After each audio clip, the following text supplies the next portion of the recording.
Ang ating pong pag-aaral ngayon, kasunod po ito ng mga item o mga nakatala bilang ating pangunahing paniniwala sa loob ng ating kalipunan, ang believers in Jesus Christ the Lord Congregation.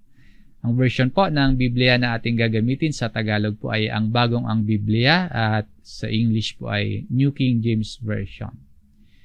Reminder mula sa nakaraang lesson natin, itong tenets of faith, ibig sabihin, ito yung doktrina, ito yung foundation, primary principle, ito yung mga pangunahin at mga pasimulang aral na ating pinanghahawakan bilang bahagi po ng iglesia o ng kalipunang ito. Yung natalakay po natin sa part 1, patungkol po sa ang Biblia ay kinasihan ng Diyos.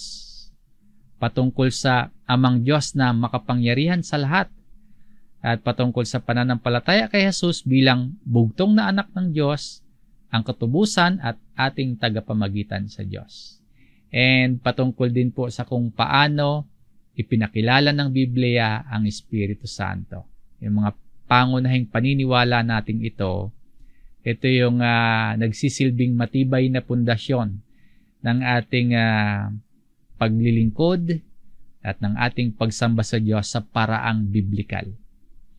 Na sa pamamagitan po ng pag-unawa at pagtanggap natin na ang Biblia ay kinasihan ng Diyos, binibigyang halaga natin ang kanyang salita bilang gabay sa ating pamumuhay.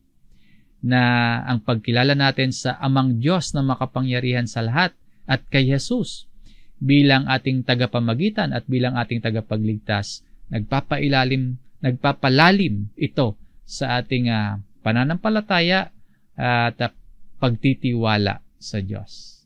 And sa atin pong pagkilala sa Espiritu Santo kung paano siya ipinapakilala ng Biblia bilang mang-aaliw na isinugo ng Diyos sa pangalan ni Jesus, makakatanggap po tayo ng patnubay, makakatanggap tayo ng kaliwanagan para maunawaan natin kung ano yung kalooban ng Diyos sa ating buhay. So yan po yung tenets of faith natin, and ang atin namang kasunod na tatalakayin ngayon, ang ibabahagi ko po, ang ipapaalala ko sa inyo ngayon tungkol sa paghahayag ng Biblia, kung paano dapat kilalanin, kung paano dapat tanggapin, at kung paano dapat paniwalaan ang ating Panginoong Hesukristo.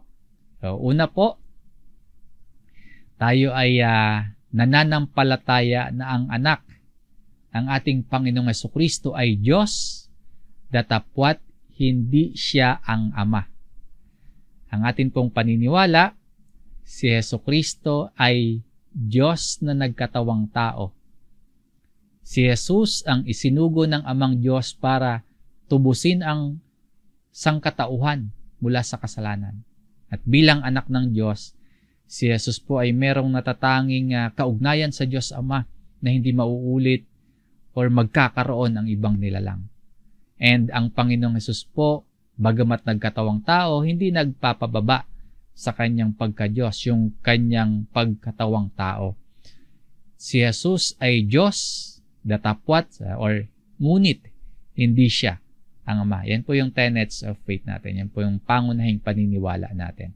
And ang idea po, ang punto dito, si Jesus ay anak ng Diyos, si Jesus ay Diyos, at si Jesus ay hindi ang amang Diyos. Isa-isahin po natin yan. At pagbulay-bulayan po natin ang mga talatang ating batayan sa paniniwala nating ito. Una, tayo ay nananampalatayang si Jesus ay ang anak ng Diyos. Sa sulat po ni Propeta Isaiah sa Old Testament, may propesiya na isisilang sa Israel bilang tao ang anak ng Diyos. Basahin po natin itong Isaiah chapter 9 verse 6. Sapagkat sa atin ay ipinanganak ang isang bata, sa atin ay ibinigay ang isang anak na lalaki, at ang pamamahala ay maaatang sa kanyang balikat, at ang kanyang pangalan ay tatawaging kamanghamanghang tagapayo, makapangyarihang Diyos, walang hanggang Ama, prinsipe ng kapayapaan. Ito po ay isang pahayag ng pagdating ng isang anak na ibibigay ng Diyos sa mga tao. Na sa ating pananaw po, o yung ating paniniwala ngayon bilang mga Kristiyano, ito ay isang propesiya ng pagsilang ni Jesucristo bilang anak ng Diyos na dumating sa atin sa anyong tao. At yung ipapanganak na bata, ang isang katawagan o pagkakakilanlan ayon sa verse na ito, tatawaging makapangyarihang Diyos, Mighty God. Isang makahulugang propesiya po ito tungkol sa pagdating ng Messiah. Na sa ating pananampalatayang Kristiyano nga po, ang tinutukoy dito, walang iba kundi ang ating Panginoong Jesucristo. Kaya kinikilala natin si Jesus bilang anak ng Diyos na nagkatawang tao. Sa New Testament naman po, maraming mga talata ang tuwirang nagpapahayag na mababasa natin na si Jesus ay ang anak ng Diyos, nakatuparan sa propesiyang ito. Halimbawa, dito sa Mateo chapter 3, verse 17, sinabi ng isang tinig mula sa langit, ito ang minamahal kong anak. Sa kanya ako lubos na nalulugod. Matapos po na mabautismuhan si Jesus sa ilog ng Jordan, isang tinig mula sa langit yung narinig na ito nga po yung sinasabi, this is my beloved son. Ang tinig na ito mula sa Diyos Ama. Ang Ama, sa tagpong ito, nagpapatotoo na si Jesus ang kanyang anak. At yung tagpo din pong ito nagpapatotoo sa ating paniniwala na si Jesus ang anak ng Diyos at si Jesus ay hindi ang Ama. Dahil dito po, pinatutuhanan ng Ama kung sino ang kanyang anak. So, si Jesus ang anak ng Diyos at ang isang pinakatanyag na talata sa Biblia na naghahayag ng dakilang pag-ibig ng Amang Diyos sa sanlibutan at tumutukoy kay Jesus bilang anak ng Diyos, ito pong John 3:16. Sapagkat gayon na lamang ang pag-ibig ng Diyos sa sanlibutan na ibinigay niya ang kanyang tanging anak. Ibinigay ng Amang Diyos ang kanyang tangi o bugtong na anak. At ang tinutukoy po dito na anak, walang iba kundi si Jesus. So, si Jesus ang tanging anak ng Diyos. At sa Mateo chapter 16 verse 16, ang tanungin ni Jesus yung kanyang mga alagad kung sino ba siya. Sumagot si Simon Pedro at sinabi, ikaw ang Kristo, ang anak ng Diyos na buhay. Kinikilala ni Pedro si Jesus bilang the Son of the Living God. At pinagtibay ni Jesus ang pahayag na ito ni Apostol Pedro. Sinabi ng Panginoon kay Pedro after sa verse na ito, sabi ng Panginoon, mapalad ka Simon Pedro, anak ni Jonas, sapagkat yung katotohanan ito hindi inihayag sa iyo ng sino mang tao, kundi ng aking Ama na nasa langit. Yan yung response ni Jesus Christ dito sa sagot ni Apostol Pedro. Kinilala ni Jesus ang kanyang Ama na nasa langit habang siya, ang Panginoon, nung panahong ito, naririto sa lupa. And ganito din po yung patotoo ni Juan Bautista sa John chapter 1 verse 34. Aking nakita at pinatotohanan kong ito ang anak ng Diyos. Ito po ang mga talata na batayan ng ating paniniwala na si Jesus ang anak ng Diyos. At bilang anak po ng Diyos, kinikilala natin na ang ating Panginoong Jesucristo ay Diyos. Si Jesus ay Diyos. Basahin natin itong Juan chapter 1 verse 1. Sa simula ay ang salita, at ang salita ay kasama ng Diyos, at ang salita ay Diyos. Kapag binasa natin yung kabuuan ng chapter 1, ang tinutukoy na salita, walang iba kundi si Jesus. At ang talata pong ito nagbibigay din sa pagka-Diyos ng ating Panginoong Jesucristo mula pa sa simula. At naghahayag din ng kaugnayan at relasyon ni Jesus sa Diyos Ama. Siya ang Panginoon kasama ng Diyos sa pasimula. And naghahayag din po ang talatang ito na si Jesus ay Diyos. Bagamat hindi siya ang Diyos Ama. Magkasama sila. Ayon dito si Jesus, ang salita at ang salita ay Diyos. And the Word was God. Sa verse 14, at naging tao ang salita at tumahang kasama namin. At nakita namin ang kanyang kaluwalhatian, kaluwalhatiang gaya ng sa tanging anak ng Ama, puspos ng biyaya at katotohanan. Yung sa pasimula na salita, at ang salita ay Diyos, dito po sinasabing naging tao ang salita. At ito nga din po yung pinatototohanan ni Juan Bautista sa verse 34, na nakita niya. At dito naman po kay Apostol Juan, tumahang kasama nila o nanirahan sa piling nila yung salita na naging tao. So ang salita na ito nga po ay Diyos, ito po ay nagkatawang tao, walang iba kundi si Jesus. Kaya muli tayo ay sumasampalataya na si Jesus ay Diyos. Sa pananampalataya nga po ni Tomas na mababasa natin sa John chapter 20 verse 28 hanggang 29, sumagot si Tomas at sinabi sa kanya, Panginoon ko at Diyos ko. Sinabi sa kanya ni Jesus, sapagkat ako'y nakita mo ay sumampalataya ka. Mapapalad ang hindi nakakita, gayon may sumasampalataya. O tinawag dito ni Tomas na Diyos niya si Jesus. Sinasabi ng ilan, expression lamang daw po ito or bunga ng pagkabigla lamang sa kanyang nakita, kaya nasabi ito ni Tomas. Hindi po ito dahil nagulat lamang dito si Tomas, kundi paniniwala niya ito na Diyos si Jesus. Sabi nga po ng Panginoong Jesus sa verse 27, kapag binasa natin yon, sabi ng Panginoon kay Tomas, huwag siyang mag-alinlangan. Kaya sa nakita ni Tomas, sumampalataya siya. Napapatunayan lamang po ba dito ni Tomas na nabuhay ngang muli si Jesus kaya siya naniwala, or naniniwala siyang Diyos si Jesus kaya nabanggit niya po dito? Sa sulat naman po ni Apostol Pablo sa mga Kristiyano sa Filipos sa chapter 2 verse 6, ganito ang nakasulat, na siya, bagamat nasa anyo ng Diyos, ay hindi niya itinuring na isang bagay na dapat panghawakan ang pagiging kapantay ng Diyos. Walang iba tinutukoy dito si Pablo kundi si Jesus, who, being in the form of God. Sinasabi ni Apostle Paul, si Jesus ay may kalagayang likas at tunay na Diyos. Kaya matibay po ang ating paniniwala na si Jesus ang anak ng Diyos, si Jesus ay Diyos, ngunit, or datapwat, hindi siya ang Ama. Si Jesus ay hindi ang amang Diyos. Nakita natin sa mga talatang ating binasa. Si Jesus ay Diyos, pero hindi siya ang Ama. Nung bautismuhan si Jesus, may narinig na tinig mula sa langit. Tinig yun ng amang Diyos. Habang nasa lupa or nasa ilog ng Jordan, si Jesus. At itinuturo din sa atin ang ibang talata ng Biblia na iba yung nagsugo at iba din po yung isinugo. So, bagaman Diyos si Jesus, hindi po siya ang amang Diyos. At para manariwa sa atin ang paniniwala natin ito, pakinggan po natin ang mismong pananalita ng Diyos Ama. Patungkol po ito sa kanyang anak na si Jesus. Na habang sinasabi ng Ama na si Jesus ay Diyos, nakikita din po natin na hindi si Jesus ang Ama. Sa Hebreo chapter 1, sa verse 8, ngunit tungkol naman sa anak ay sinasabi niya, ang iyong trono o Diyos ay magpakailanman at ang setro ng katuwiran ang siyang setro ng iyong kaharian.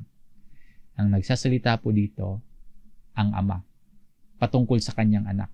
So, iba po yung nagsasalita, yun ang Ama, at iba naman yung pinatutungkulan, yun ang anak.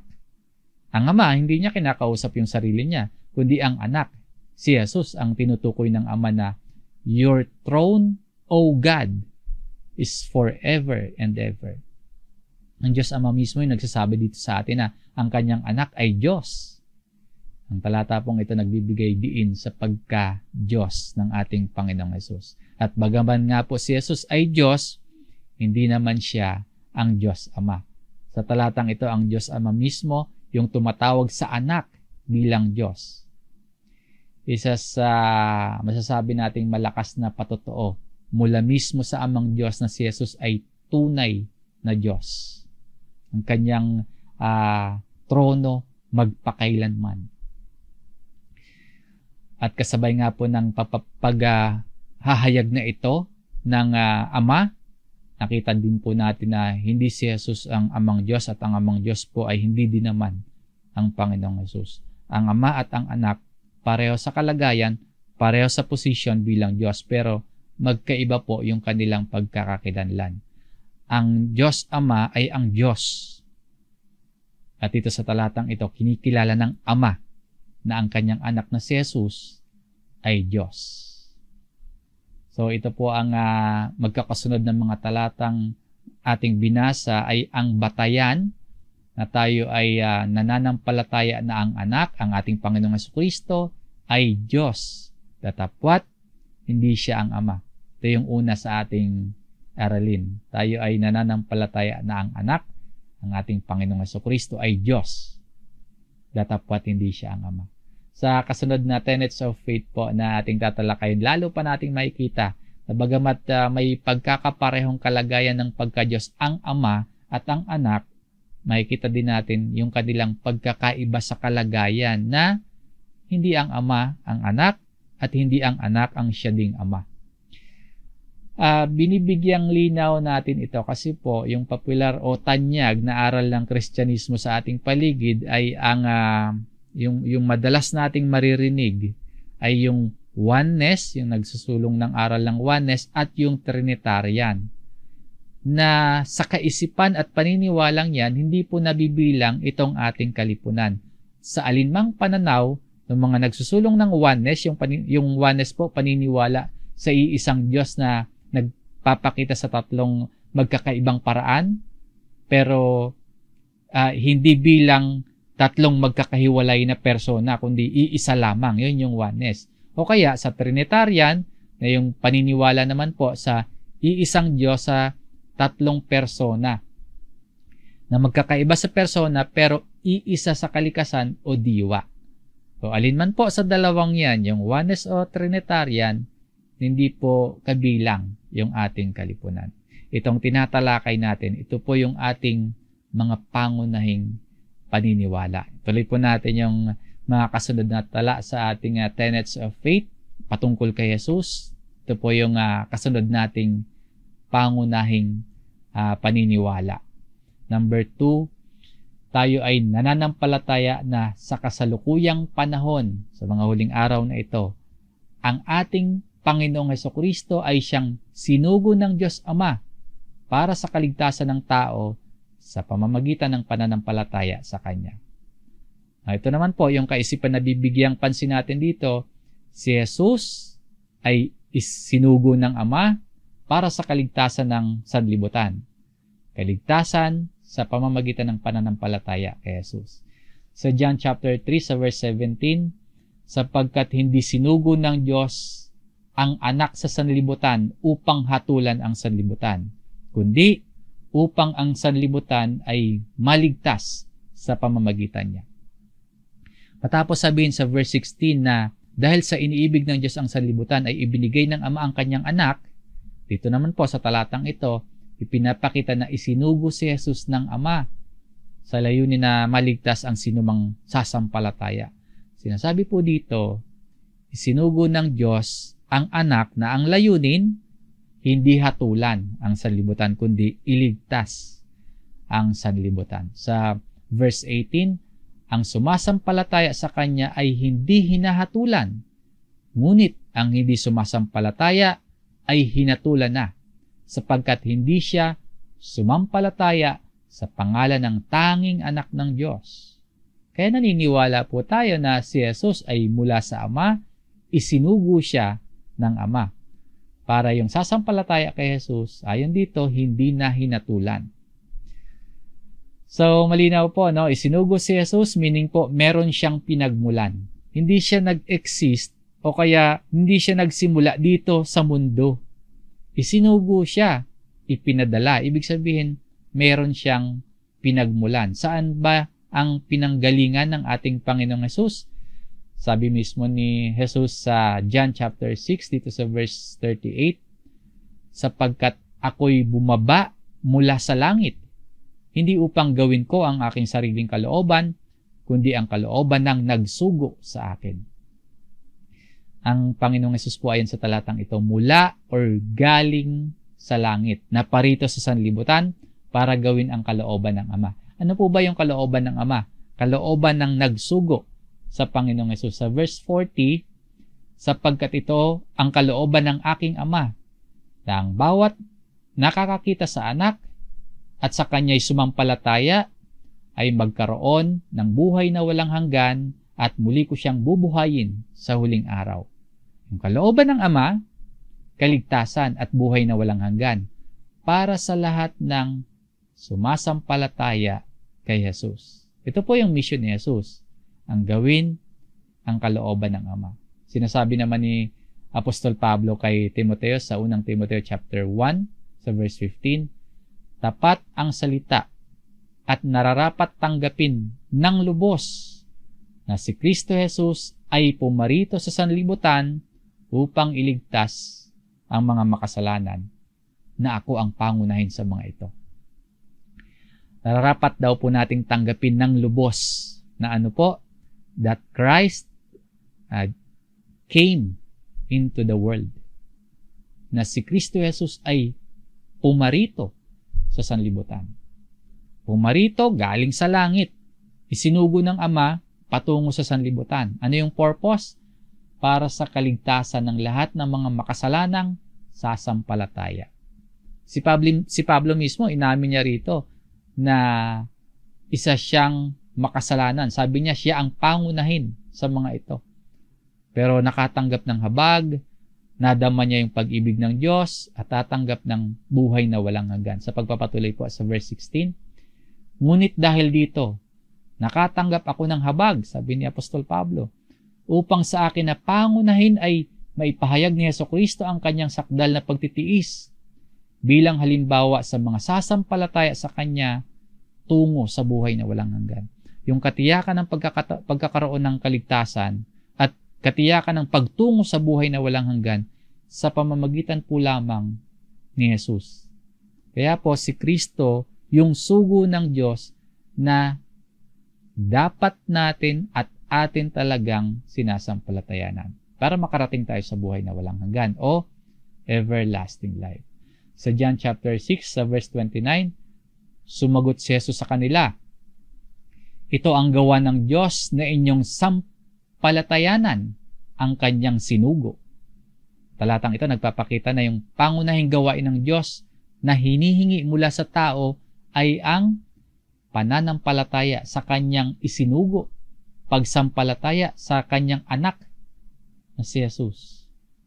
Pinapakita ng talatang ito yung halaga ng pananampalataya bilang susi sa ugnayan ng tao at ng Diyos, at ang pagtanggap kay Jesus bilang tagapagligtas na isinugo ng Amang Diyos bilang pangunahing hakbang sa ating pamumuhay dito sa lupa tungo sa buhay na walang hanggan. So, tayo po ay nananampalataya na sa kasalukuyang panahon, sa mga huling araw na ito, ang ating Panginoong Jesucristo ay siyang sinugo ng Diyos Ama para sa kaligtasan ng tao sa pamamagitan ng pananampalataya sa Kanya. Mga binasa natin, mga talata sa Biblia na ating batayan na tayo po ay nananampalataya na sa kasalukuyang panahon natin, sa mga huling araw na ito, ang ating Panginoong Jesucristo ang sinugo ng Diyos para sa kaligtasan ng tao sa pamamagitan ng pagsampalataya sa Kanya. Katotohanan din po ito na ang Biblia, yung mensaheng nakapaloob sa Biblia, nagtuturo sa atin ng kaligtasan sa pamamagitan po ng pananampalataya sa ating Panginoong Jesucristo. Sa kabuuan po, yung ating pananampalataya nakasentro sa katotohanan na sa mga huling araw na ito, si Jesus ay isinugo ng Diyos Ama para magdala ng kaligtasan sa sanlibutan o sa sangkatauhan.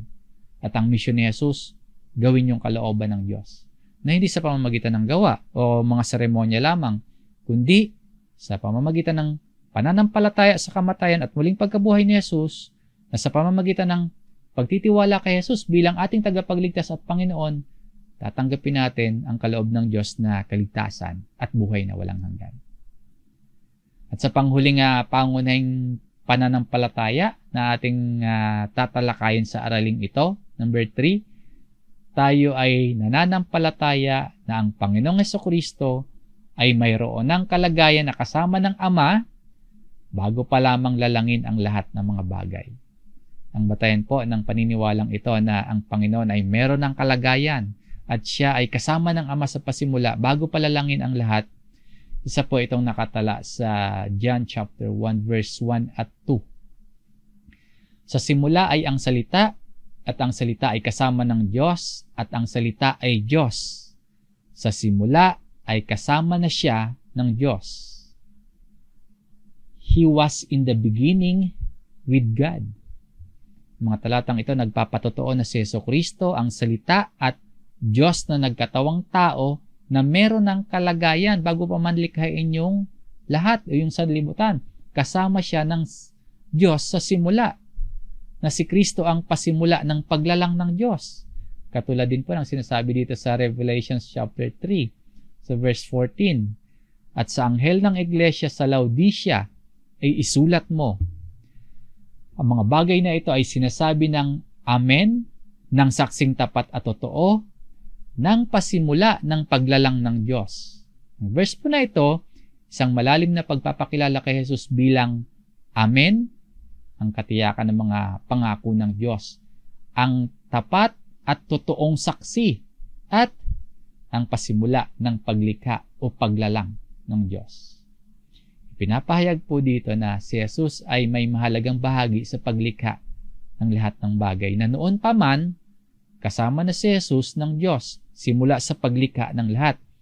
Dahil kung wala nga po sa pasimula si Jesus, hindi sana nalikha ang lahat. Basahin po natin itong John chapter 1 sa verse 3. Lahat ng mga bagay ay ginawa sa pamamagitan niya. At kung wala siya, ay hindi nagawa ang anumang bagay na ginawa. Ipinapahayag dito na walang bagay na nalikha nang hindi sa pamamagitan ni Jesus. Na kung wala siya sa pasimula, walang anumang bagay yung mabubuo o walang anumang bagay ang magagawa. Kaya umiiral po or nag-e-exist na noon pa man sa pasimula pa lang ang Panginoon. Ang Panginoong Jesus mismo nagpahayag ng kanyang kalagayan sa pasimula. Basahin po natin itong John chapter 8, ito sa verse 58. Sinabi sa kanila ni Jesus, katotohanang sinasabi ko sa inyo, bago pa man si Abraham ay ako nga. Sabi ng Panginoon, most assuredly. Ang talatang ito nagpapakita ng pag-iral ni Jesus bago pa man si Abraham. Sa pagsasabi dito ni Jesus na ako nga, ipinapahayag dito ng Panginoon yung kanyang walang hanggang kalikasan na nagpapahiwatig po na siya ay mayroon na or naroroon na bago pa man likhain si Abraham. Bago pa man likhain ang lahat, naroroon na si Jesus, umiiral na siya bago pa ipanganak si Abraham. Sa isang propesiya po sa Old Testament na tumutukoy sa isang lilitaw sa Bethlehem na magiging pinuno nila, ang sinasabi po, ang pinagmulan nung lilitaw sa Bethlehem na magiging pinuno nila ay mula ng una at mula ng walang hanggan. Basahin po natin itong Micah chapter 5 verse 2. Ngunit ikaw, Bethlehem sa Ephrata, na maliit upang mapabilang sa mga angkan ng Huda, mula sa iyo ay lalabas para sa akin ang isa na magiging pinuno sa Israel, na ang pinagmulan ay mula ng una, mula ng walang hanggan. Tumutukoy ito sa Messiah na kalaunan nga natupad kay Jesus. Pinapakita dito na may kalagayan na noon pa man, sa pasimula pa lang, naroroon na ang Panginoon. Hindi siya isang nilalang or create. Hindi siya ordinaryong tao din. Kundi siya po ay Diyos na nagmumula mula ng una, mula sa walang hanggan. At kalinsabay sa paniniwala natin ito, patungkol sa pagkakaroon ng kalagayan ng Panginoon, noon pa man, nakasama ng Ama sa pasimula, at mula sa walang hanggan ang Panginoong Hesus, naniniwala din po tayo na itinadhana sa lumang tipan at ipinapahayag naman sa bagong tipan ang kapanganakan ni Jesus bilang tao. Nakapropesiya po sa Old Testament at naisakatuparan sa New Testament ang pagkapanganak kay Jesus. Sa Isaiah chapter 7 sa verse 14, kaya't ang Panginoon mismo ang magbibigay sa inyo ng tanda. Narito, isang berhen ang maglilihi at manganganak ng isang lalaki at kanyang tatawagin ang kanyang pangalan na Emmanuel. Ang talatang ito, hula o kaya propesiya sa darating na isang lalaki, yung Mesaya, yung tagapagligtas ng tao, na sa pamamagitan ng lalaking ipapanganak ay makakasama nila ang Diyos. Kasi yung ibig sabihin ng sa simboliko po na pangalan ng Emmanuel ay kasama natin ang Diyos o ang Diyos ay sumasa atin. Ang katuparan nito ng propesiyang ito sa bagong tipan, yung sinasabing ipapanganak na lalaki, walang iba kundi ang ating Panginoong Hesus.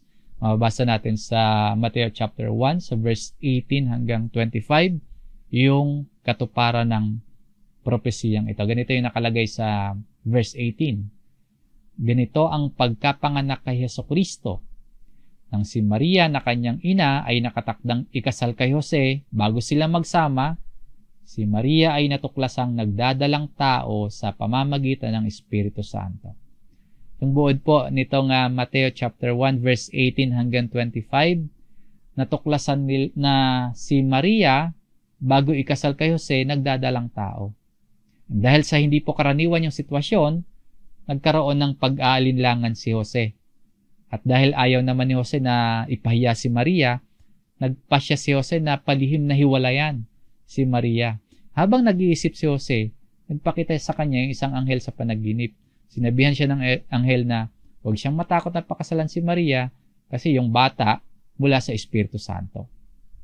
Then, ipinaliwanag din po sa bahagi ng sulat na ito na ang lahat ng naganap nangyari yan bilang katuparan sa propesiya ni Isaias na isang berhen yung maglilihi at manganganak. So, sinunod ni Jose yung utos sa kanya ng anghel na pakasalan si Maria at yung anak nila ay tatawaging Jesus.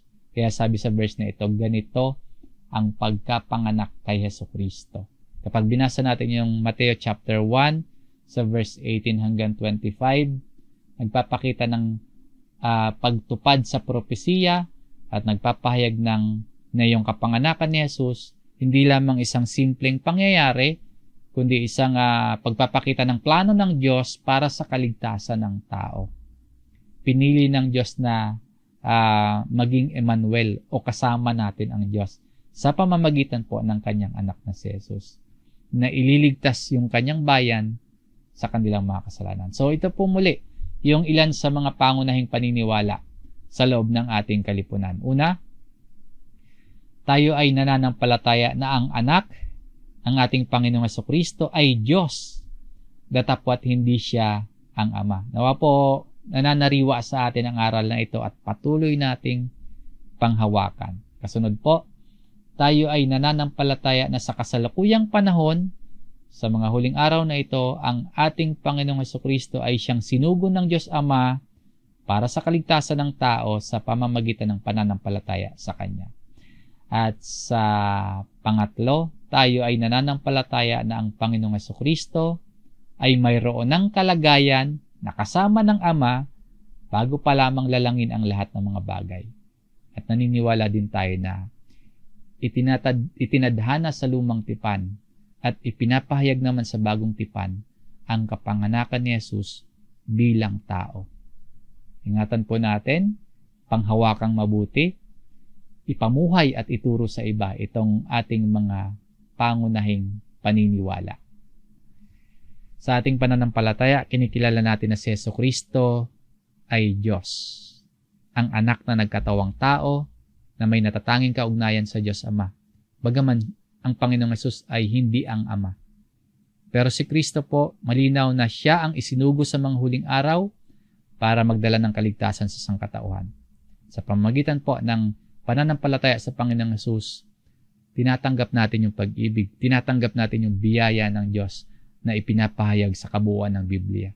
Yung pag-ibig at biyaya ng Diyos na kapag sumampalataya tayo sa ating Panginoong Hesus, tinatanggap natin yon, na yung pag-ibig at biyaya na yon ay pinapahayag naman sa kabuuan ng banal na kasulatan. Bilang bahagi ng walang hanggang plano ng Diyos, naniniwala tayo na ang ating Panginoong Hesukristo ay nag-e-exist na, umiiral na, meron na siyang kalagayan kasama ang Ama, bago pa man malikha ang lahat, ang sanlibutan. At naipahayag sa atin na ang kanyang pag-iral na ito, katuparan ng mga propesiya ng matandang tipan. Ang kanyang pagkatawang tao, katuparan sa propesiya sa Old Testament. Pagkatawang tao ng Panginoong Hesus sa pamamagitan ng Birhen, bahagi din po yon ng plano ng Diyos para sa ating kaligtasan. Sa pagyakap natin sa mga katuruan at katotohanan ito, nawa manatili tayong tapat sa ating pananampalataya sa Diyos na namumuhay sa liwanag ng kanyang salita at umaasa sa kanyang pangako ng buhay na walang hanggan. Muli po, ito ang mga pangunahing paniniwala hango sa banal na kasulatan. Hanggang dito po ang ating aralin. Maraming salamat sa inyong pakikinig.